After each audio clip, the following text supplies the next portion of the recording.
ನಟ ದರ್ಶನ್ ಹಾಗೂ ನಿರ್ಮಾಪಕ ಉಮಾಪತಿ ನಡುವೆ ಸೆಕೆಂಡ್ ರೌಂಡ್ ವಾರ್ ಶುರುವಾಗಿದೆ. ಕಾಟೇರ ಚಿತ್ರದ ಟೈಟಲ್ ವಿಚಾರವಾಗಿ ದರ್ಶನ್ ಹಾಗೂ ಉಮಾಪತಿ ನಡುವೆ ಟಾಕ್ ವಾರ್ ನಡೆದಿದೆ.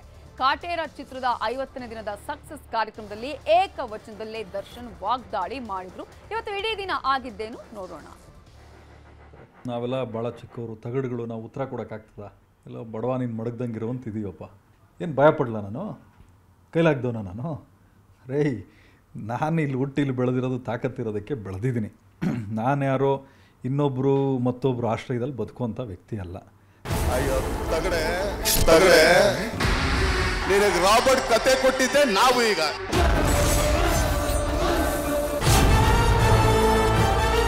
ನಟ ದರ್ಶನ್ ಈ ಡೈಲಾಗ್ ಹೇಳಿರೋದು ಒಂದಾನೊಂದು ಕಾಲದ ಸ್ನೇಹಿತ ಉಮಾಪತಿ ಶ್ರೀನಿವಾಸ್ ಅವರಿಗೆ. ಒಂದು ಕಾಲದಲ್ಲಿ ಉತ್ತಮ ಸ್ನೇಹಿತರಾಗಿದ್ದ ದರ್ಶನ್ ಹಾಗೂ ಉಮಾಪತಿ ರಾಬರ್ಟ್ ಚಿತ್ರದ ನಂತರ ಹಣಕಾಸಿನ ವಿಚಾರವಾಗಿ ರಂಪಾಟ ಮಾಡಿಕೊಂಡು ದೂರವಾಗಿದ್ರು.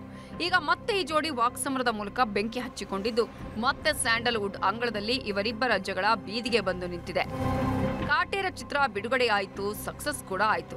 ಆದರೆ ಉಪಾಧ್ಯಕ್ಷ ಚಿತ್ರದ ಪ್ರಮೋಷನ್ ವೇಳೆ ಉಮಾಪತಿ ಶ್ರೀನಿವಾಸ್ ಕಾಟೇರ ಚಿತ್ರದ ಬಗ್ಗೆ ಮಾತನಾಡಿ, ಕಾಟೇರ ಟೈಟಲ್ ನಾನು ಕೊಟ್ಟಿದ್ದು, ಆ ಕತೆ ನಾನ್ ಮಾಡಿಸಿದ್ದು ಅಂತ ಹೇಳಿದ್ರು. ಇದರಿಂದ ಕೆರಳಿದ ದರ್ಶನ್ ಏಕವಚನದಲ್ಲೇ ಉಮಾಪತಿ ವಿರುದ್ಧ ಗುಡುಗಿದ್ದಾರೆ. ಅಯ್ಯೋ ತಗಡೆ ತಗಡೆ, ನಿನಗೆ ರಾಬರ್ಟ್ ಕತೆ ಕೊಟ್ಟಿದ್ದೆ ನಾವು. ಈಗ ಯಾಕಂದ್ರೆ ಕೊಟ್ಟಿದ್ದು ಮಾಡಿದ್ದು ಹೇಳ್ಬಾರ್ದು.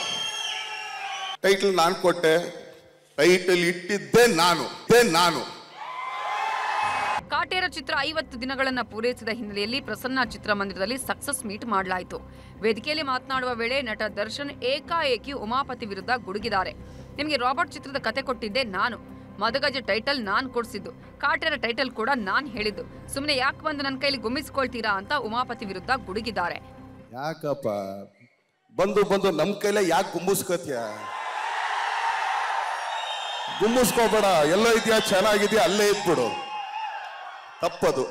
ಇನ್ನು ನಟ ದರ್ಶನ್ ಹೇಳಿಕೆ ಇಷ್ಟಕ್ಕೆ ನಿಲ್ಲಿಲ್ಲ. ಡೈರೆಕ್ಟರ್ ಎನ್ ಮಹೇಶ್ ಕುಮಾರ್ ಅನ್ನು ಕರೆದು ಸ್ಪಷ್ಟನೆ ಕೊಡಿಸಿದ್ರು. ಅಷ್ಟಕ್ಕೆ ಸಮಾಧಾನಗೊಳ್ಳದ ದರ್ಶನ್ ಡೈರೆಕ್ಟರ್ ತರುಣ್ ಅವರನ್ನು ಕರೆದು ಸ್ಪಷ್ಟನೆ ನೀಡಿಸಿದ್ರು.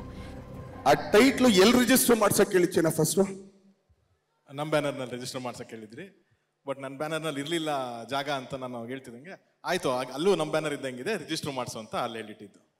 ಟೈಟ್ಲ್ ಕೊಟ್ಟಿದ್ದು ನೀವೇನೆ. ಓಕೆನಾ ಸ್ವಾಮಿ?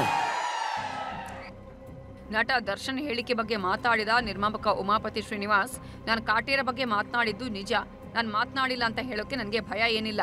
ನಾನು ಕೈಲಾಗದವನಲ್ಲ ಸಾರ್, ತಾಕತ್ತಿದ್ದಕ್ಕೆ ನಾನು ಇಲ್ಲಿ ಹುಟ್ಟಿ ಬೆಳೆದಿರೋದು. ನಮ್ಮ ದೇಹ ತೂಕ ಇದ್ರೆ ಸಾಲದು, ನಾವು ಆಡೋ ಮಾತಲ್ಲೂ ತೂಕ ಇರಬೇಕು. ಇವತ್ತಿನ ಅವರ ಹೇಳಿಕೆಗೆ ಅವರೇ ಜವಾಬ್ದಾರರು. ಮಾಂಸ ತಿಂತೀವಿ ಅಂತ ಮೂಳೆನ ಮೈ ಮೇಲೆ ಹಾಕೊಳ್ಳೋಕ್ಕಾಗಲ್ಲ ಅಂತ ತಿರುಗೇಟ್ ಕೊಟ್ಟಿದ್ದಾರೆ. ಏನು ಭಯ ಪಡಲ ನಾನು? ಕೈಲಾಗ್ದವನ ನಾನು? ರೇ, ನಾನು ಇಲ್ಲಿ ಹುಟ್ಟಿ ಇಲ್ಲಿ ಬೆಳೆದಿರೋದು ತಾಕತ್ತಿರೋದಕ್ಕೆ ಬೆಳೆದಿದ್ದೀನಿ. ನಾನು ಯಾರೋ ಇನ್ನೊಬ್ಬರು ಮತ್ತೊಬ್ಬರು ಆಶ್ರಯದಲ್ಲಿ ಬದುಕುವಂಥ ವ್ಯಕ್ತಿ ಅಲ್ಲ. ನಾನು ಹೇಳೋದಿಷ್ಟೇ ಬ್ರದರ್, ಯಾರೇ ಒಬ್ಬ ವ್ಯಕ್ತಿ ಆದವರು ತೂಕವಾಗಿ ಮಾತಾಡಬೇಕಾಗ್ತದೆ. ಯಾಕಂದರೆ ನಮ್ಮ ದೇಹ ತೂಕ ಇದ್ರೆ ಸಾಲದು, ಮಾತುಗಳು ತೂಕ ಇರಬೇಕು. ಕಳೆದ 2-3 ವರ್ಷಗಳಿಂದ ಸೈಲೆಂಟ್ ಆಗಿದ್ದ ಇವರಿಬ್ಬರ ಜಗಳಕ್ಕೆ ಕಾಟೇರ ಕಿಡಿ ಬಿದ್ದಿದೆ. ಯಾರು ಈ ಕಿಡಿಗೆ ಸೀಮೆ ಎಣ್ಣೆ, ಪೆಟ್ರೋಲ್, ತುಪ್ಪ ಸುರಿದ್ರೋ ಗೊತ್ತಿಲ್ಲ. ಇವರಿಬ್ಬರ ನಡುವೆ ಬೆಂಕಿ ಧಗಧಗಿಸುತ್ತಿದ್ದು, ಬೆಂಕಿಯ ಕಾವು ಯಾವ ಹಂತಕ್ಕೆ ಹೋಗುತ್ತೆ ಅನ್ನೋದನ್ನ ಕಾದು ನೋಡಬೇಕು. Satish Kanakapura, film bureau, news 18 Bengaluru. ಕನ್ನಡಿಗರ ಮೆಚ್ಚಿನ ನಿಮ್ಮ ನ್ಯೂಸ್ 18 ಕನ್ನಡ ಈಗ ವಾಟ್ಸ್ಆಪ್ನಲ್ಲಿಯೂ ಲಭ್ಯ. ಕರ್ನಾಟಕ ಮತ್ತು ದೇಶ ವಿದೇಶದ 360 ಡಿಗ್ರಿ ಸುದ್ದಿ ವಿವರವನ್ನ ನೀವು ನಿಮ್ಮ ಕೈ ಬೆರಳುಗಳಲ್ಲಿಯೇ ಪಡೆಯೋದಿಕ್ಕೆ ಈ QR ಕೋಡ್ ಅನ್ನ ಸ್ಕ್ಯಾನ್ ಮಾಡಿ. ನಮ್ಮ ಚಾನೆಲ್ ಅನ್ನ ಫಾಲೋ ಮಾಡಿ, ನೋಟಿಫಿಕೇಶನ್ ಆನ್ ಮಾಡಿ.